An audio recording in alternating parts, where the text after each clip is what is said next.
नमस्कार, मैं संदीप तिवारी। यह 15 मिनट का शो है। 15 से 20 मिनट की एक्टिविटी है जिसमें यूपीपी यूपीएसआई के स्तर पर मैं सवालों की प्रैक्टिस आपको करा रहा हूं। यह अभी का टारगेट यूपीएसआई की परीक्षा को लेकर के है, लेकिन यूपीपी भी आगे आपके सामने एक वैकेंसी के रूप में है, एक अपॉर्चुनिटीज के रूप में है, तो उस पर भी हम लोग काम करेंगे। सबसे पहले मैं आपको बता दूं कि यहाँ पर जो सेशन आपको अभी रेगुलर बिहाफ पर ही मिल रहा है, कुछ अल्टरनेट गैप्स भले आपको दिखे होंगे, अदरवाइज प्रत्येक दिन क्लासेस आपको देखने को मिल रही हैं, जिसमें 15 से 20 मिनट में कुछ अच्छे प्रीवियस ईयर के सवाल, कुछ कॉन्सेप्चुअल टॉपिक जिस पर रिलेटेड पूरे सवालों का सेट एक प्रकार का पूरा पैटर्न में हल करवा रहा हूं, जो आपके लिए बहुत महत्वपूर्ण होगा। छोटी छोटी वीडियोस आपके लिए सच में बहुत हेल्पफुल होंगी। आप भी जब वीडियो फिनिश हुआ करे तो उसमें अपने टॉपिक लिख दिया करिए, मेंशन कर दिया करिए किस टॉपिक पर आगे आपको क्लास लेनी है या इस पर काम करना है, तो आप हमें बताएंगे तो हम उस पर भी प्लान करेंगे। आइए मैं आज के सेशन में आपको कुछ महत्वपूर्ण सवालों से अवेयर कराता हूं, उनका सोल्यूशंस देता हूं। देखिए कैसे है। अगर अच्छा लगेगा तो वीडियो को लाइक शेयर कीजिएगा। बाकी हम लोग यहाँ पर ऐसे ही इस एक्टिविटी को अंजाम देंगे और अच्छे से इसको पूरा का पूरा हम लोग इम्प्लीमेंट करेंगे। पुराने पेपर में यूपीएसआई के सवाल हैं। पहले सवाल को आप लोग ओवरऑल रीड करिए, देखिए क्या सवालों में वर्डिंग्स है, कैसी रिक्वायरमेंट्स है और कैसे मुझे इसको हल करना है। क्वेश्चन देखिए बहुत ही मतलब जैसे ऐसे नहीं होता कि बहुत टफ है। क्वेश्चन की अंडरस्टैंडिंग अगर आपको है तो दिक्कत नहीं होगी। ए एक बैंक से 3 वर्ष के लिए 10%, ध्यान से देखिएगा, ए है किसी एक बैंक से 3 वर्ष के लिए 10% की साधारण ब्याज पर की दर से 1500 रुपए का ऋण लेता है, मतलब कर्ज लेता है, लोन लेता है, और उससे समान समयावधि के लिए मतलब उतने ही ड्यूरेशन के लिए 15% की दर से बी को ऋण दे देता है। ठीक है, पूरे लेन देन में ए का कुल लाभ बताओ क्या होगा। सबसे पहले एक देखो, एक बैंक है, इस बैंक से ए ने मांगे 1500 रुपए। कितना मांगा? 1500। और 1500 मांगा और उसने वादा किया कि ऐसा है कि मैं आपको 10% की दर से ब्याज दूंगा। ठीक है, बैंक ने उसी आधार पे उसको दिया भी था। 3 वर्ष के लिए उसने उधार मांगा था। ये पैसा गया ए के पास। ए ने इमीडिएट उठा के इस पैसे को बी को पकड़ा दिया और इससे कहा कि देखो ये 1500 रुपए तुम ले लो। ठीक है, 1500 ले लो, हम तुमसे 3 वर्ष के बाद इस पैसे को रिटर्न कराएंगे, लेकिन हम जो ब्याज लेंगे ना वो हम लेंगे आपसे 15% की दर पर। अब यहां से क्या होगा, जब बी जो है 3 साल बाद इसको पैसे लौटाएगा तो इसका प्रिंसिपल तो लौटाएगा, साथ साथ इस ब्याज को भी देगा। ए को क्या करना है, जब बैंक को लौटाना है तो प्रिंसिपल को तो लौटाना ही लौटाना है, साथ साथ जो ब्याज यहां डिमांडिंग है उसको लौटाना है। 1500 का यहां रोल खत्म हो गया। ठीक है, रोल किसका है? इसकी जो डिमांड है, मतलब इसकी जो जिम्मेदारी है वो 45% देने की है। किसको बताएं? यहां पर बी को ए को देने की, और ए को बैंक को देना है केवल 30%। इस 45 और 30 का जो डिफरेंस है, जो कि 15% है, यही क्या है? बेनिफिट है जो ए के पास रह जाएगा।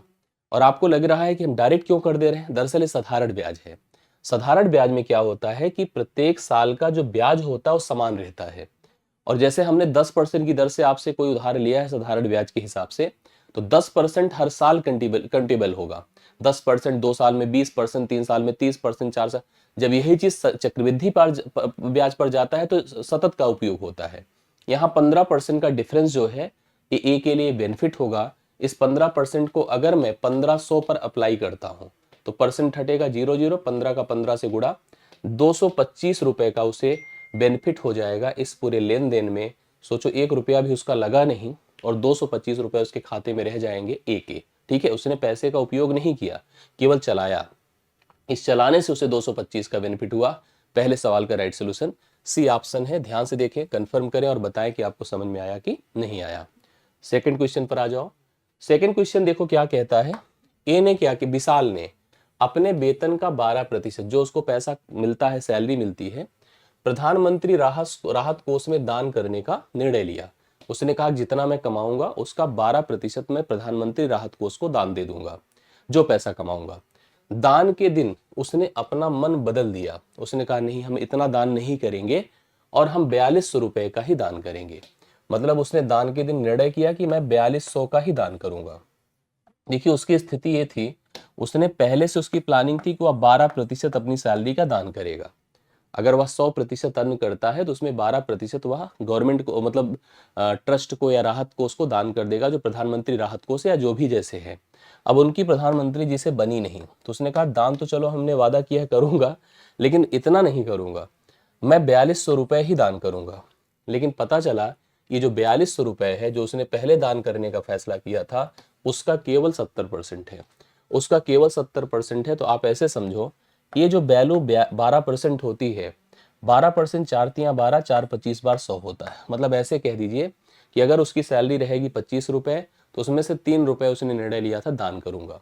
बट उसने कहा कि उसने केवल, मतलब उसने तय किया कि मैं पूरा जितना दान करने का सोचा था उतना दान नहीं करूंगा, एकदम साफ साफ है, मैं उसका 70% दान करूंगा। 70% मतलब 70/100 अर्थात 7/10 दान करूंगा। अगर मैं 10 सोच रहा था दान करने के लिए, तो मैं अब उसमें से 7 ही दान करूंगा। तो आप यहाँ पर 7/10 कर दें। तो इस हिसाब से स्थिति ये हो गई कि अगर उसकी सैलरी 250 है तो उसने तय किया कि वह केवल 21 रुपए का दान करेगा। अगर उसकी सैलरी 250 है तो वह 21 का दान करने का निर्णय लिया। इस 21 का मान 400 मतलब 4200 के बराबर है। मुझे उसकी सैलरी अर्थात 250 का मान निकालना है कि इसकी वैल्यू क्या हो जाएगी, यही कैलकुलेट करते हैं। आइए सॉल्व करिए। 21 का मान आप देख रहे हैं कि 4200 रुपए है, तो 250 का मान कितना होगा, यही उसकी सैलरी होगी। कैलकुलेशन पर जाइए, 21 दूना 42 होता है, 200 हो गया। 200 को 25 मतलब 250 से गुणा करिए, ये गुणा कर दिया देखिए हम लोगों ने। जब गुणा किया तो 3 जीरो तो ऐसे ही आ जाएंगे, 25 दूना 50 हो जाएगा, मतलब 50,000 पर मंथ उसकी सैलरी थी। जो बी ऑप्शन में है इसका राइट सोल्यूशन है, आप सभी लोग नोट कर सकते हैं, वह इतना कमाता है। अगर हमसे कोई पूछता कि बताओ कि वह कितना दान करता, मतलब पहले उसका क्या निर्णय था, तो 50,000 जो आया है इसका 12% आप करेंगे तो ये 12% 6,000 रुपए उसके दान का पहले का फैसला था। समझ रहे हैं ना। या हम ऐसे कर देते कि इसको हम कहते 70% और इससे हम जब 100% निकालते तो 6,000 आता, 6,000 उसकी सैलरी वास्तविक, तो 6,000 उसका रियल दान का प्लान था। जो उसने पहले प्लान किया था 6,000 की प्लानिंग करी थी, बट उसने केवल 70% दान किया। तो इस हिसाब से इसको हम ट्राई कर सकते हैं। जैसे अगर आप चाहते तो इसको ऐसे भी सोच सकते थे, कहते देखो जो ये दान कर रहा है 4200, ये पुराने दान का 70% है। तो 70% बराबर अगर 4200 है तो उसका जो दान उसने सोचा था वो दान कितना होगा पता है, देखिए 6 बार जाएगा और 6 बार गया तो 60 हो गया, 60 का 6 से गुणा करिए 600 हो गया। ये जो 600 है, सॉरी 6,000 है, ये 6,000 क्या हो जाएगा, ये एक्चुअल उसके दान का अमाउंट होगा जो परसेंटेज में 12% है। तो मैं कहूंगा अगर 12% बराबर 600 है तो 100% बराबर क्या होगा, 50,000 होगा, जो मैंने उस तरह से भी कैलकुलेट करके दिया है। और ऐसे भी आप लोग ट्राई कर सकते हैं, इस सवाल का राइट सोल्यूशन बनता है। और इस पैटर्न पर खूब सवाल आपकी परीक्षा में बनते हैं, तो ध्यान दीजिएगा, तैयार कीजिएगा। नेक्स्ट क्वेश्चन पर आते हैं। क्वेश्चन देखिए क्या कहता है, अगला सुनिएगा। 2 क्रमिक छूट मतलब सक्सेसिव डिस्काउंट, जिसमें पहली छूट है D%, पता नहीं कितनी है, और दूसरी है 10%, और क्रमिक छूटों के बाद जो विक्रय मूल्य है 807.84 है। यदि वस्तु का अंकित मूल्य 1020 है, 1020 है, तो डी का मान हमसे पूछ रहा है कि डी मतलब पहली छूट कितनी थी। पहली छूट कितनी थी यही हमको डिसाइड करना है। आइए मैं ट्राई करके देता हूं, समझिएगा। कोई सामान 1020 था, 1020 था, उसकी एमआरपी थी, ध्यान से देखिएगा, ये एमआरपी थी। अब इस एमआरपी से हमको जो मिला है सेलिंग प्राइस, वो सेलिंग प्राइस मिला है कितना पता है, सेलिंग प्राइस मिला है 807.84, मतलब सामान मुझे इतने में मिला है। 2 छूट इस पर लगी हैं, 2 छूट। तो पहली छूट हमारी लगी है D%, तो मैं लिखूंगा 1020 गुणे D% का मतलब होता है, जैसे अगर 10% है तो 100 में से 10 निकल करके 90 हो जाएगी प्राइस। वैसे हम लिख सकते थे 100 - D/100, ये प्राइस हो गई। दूसरा हम लोग कह सकते हैं कि हमारी जो अगली छूट है 10% है, 10% को अगर हम 100 से निकालते हैं तो 90/100 हो जाएगा। ठीक है, अब इसका कैलकुलेशन करके इसको इक्विवेलेंट करिए 807.84 के, तो अपने आप आपको डी की वैल्यू कैलकुलेट होती नजर आएगी। आइए ट्राई करते, देखिए क्या होगा। दशमलव हटाएंगे, 2 जीरो अपने आप बढ़ेगा, इसका 100 ऐसे खत्म कर देगा, यहाँ से 1 जीरो ऐसे भी खत्म हो जाएगा, 1 जीरो ऐसे भी खत्म हो जाएगा। करेक्ट है। अब आपके पास यहाँ 9 है, यहाँ 102 है।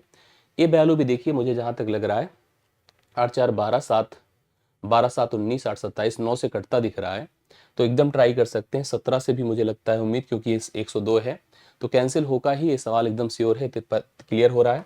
9 से काट के देखिए, 9 8 72, 9 8 72, यहाँ पर अब बचेगा 8 7, 9 9 81, 81 6 87, 6 8 9 7 63, 9 से 63 और 9 छंगे 54, तो ये आपका इतना हो जाएगा। अगर हम इसको 9 से काटते हैं तो 9 से काटने के बाद अगर मैं थोड़ा सा 17 से ट्राई करता हूँ, 17 पचे 85, 4 7 ना, 17 दूना 34, 34 के बाद 13 होगा, 17 8 136, तो जो मैं सोच रहा था वो है।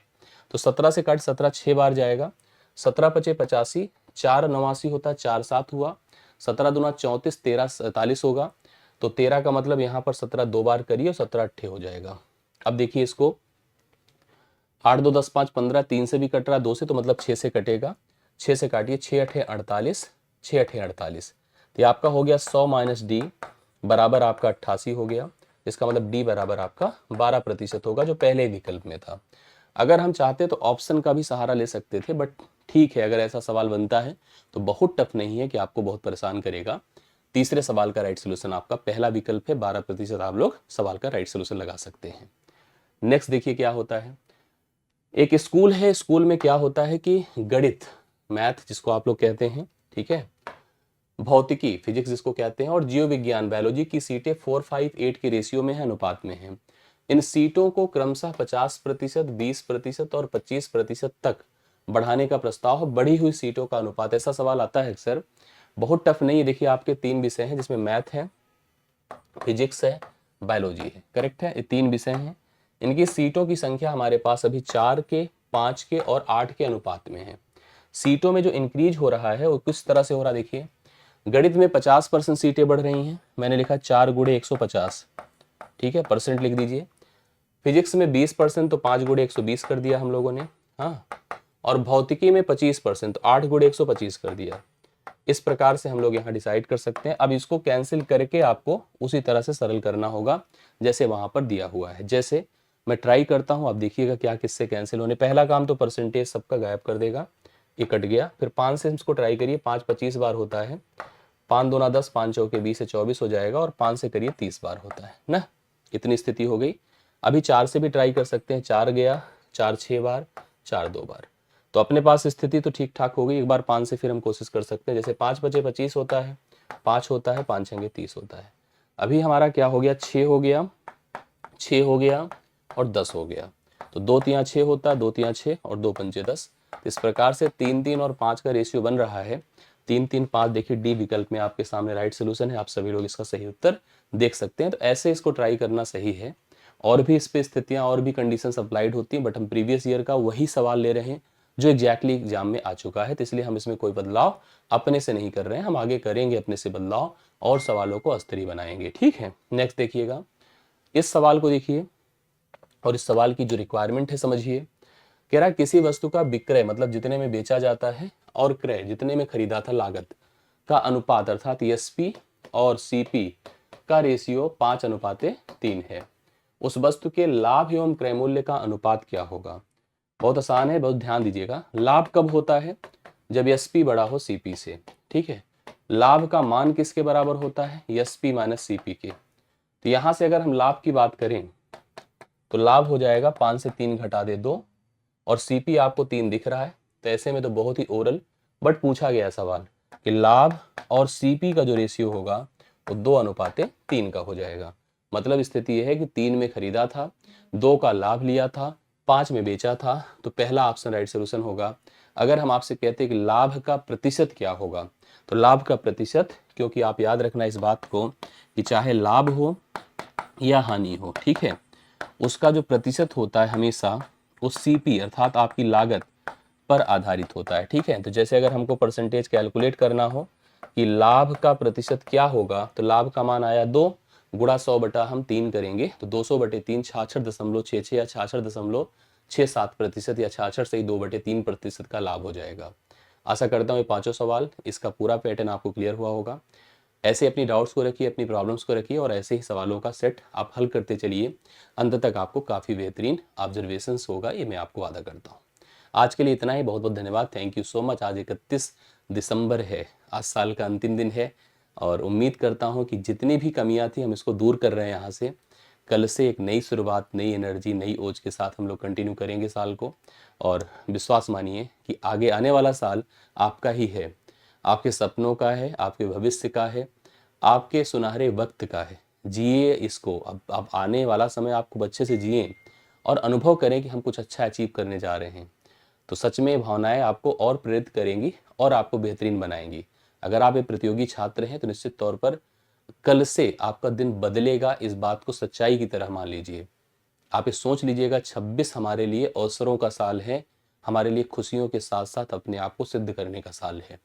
तो चलिए ढेर सारी शुभकामनाओं के साथ आज की इस क्लास को समाप्त करते हैं। देखिए, प्रतिदिन की एक्टिविटी जो हम आपको कराएं, जिसमें हम आपको इन्वॉल्व करना चाहें, जो हम आपको पीडीएफ के माध्यम से प्रेजेंट करना चाहें, सूचनाओं से, क्लास के माध्यम से, उसके लिए ज़रूरी है कि आप हमारे इस टेलीग्राम ग्रुप को ज्वाइन किए रहें। ये टेलीग्राम आपका है, इसको आप ज्वाइन किए रहें। तो इसमें हम सारी सूचनाएं, सारे अपडेट्स आपको देते रहते हैं और हर एक एक्टिविटी, हर एक गतिविधि से हम आपको इन्वॉल्व भी करते हैं। तो चलिए, आज का सेशन एंड होता है। बहुत बहुत धन्यवाद, ढेर सारा प्यार। सेशन जरूर ज्वाइन करिए और साथ साथ इस टेलीग्राम ग्रुप को जरूर ज्वाइन करिए। थैंक यू सो मच, सभी को धन्यवाद।